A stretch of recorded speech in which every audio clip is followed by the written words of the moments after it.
बघू ना, आता घोडं मैदान लांब नाही. विश्वजितची तर इच्छा आहे का विशाल खासदार व्हावा? विश्वजित, मी कधी बोलत नव्हतो विश्वजितला स्वतःच इमेज डेव्हलप करायची होती राज्यामध्ये.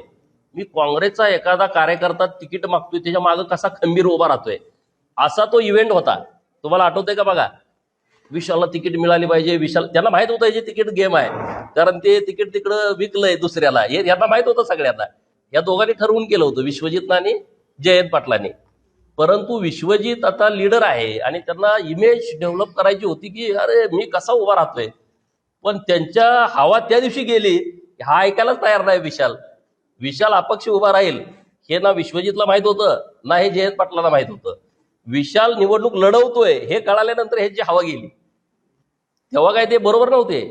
त्यांना तर नाईलाज झाला की आता शरीरांतर बरोबर राहायचं. त्यामुळं विश्वजितनी फार काय एवढ्या मोठ्यानं बोलण्याची आवश्यकता नाही अजिबात. आणि बघू ना, मैदान काय आता जवळच आहे ना, 2019 काय लांब नाही.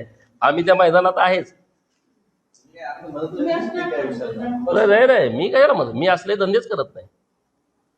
आत आणि बाहेर हा काय विषयच आमचा नाही. आमचं जे असेल ते ओपनच आहे. आणि विशालला मदत करायला माझ्या पार्टीचा उमेदवार होता संजय काका, त्यामुळे आम्हाला ती काही गरज नाही. बँकेचा अधिकारी आधीचा का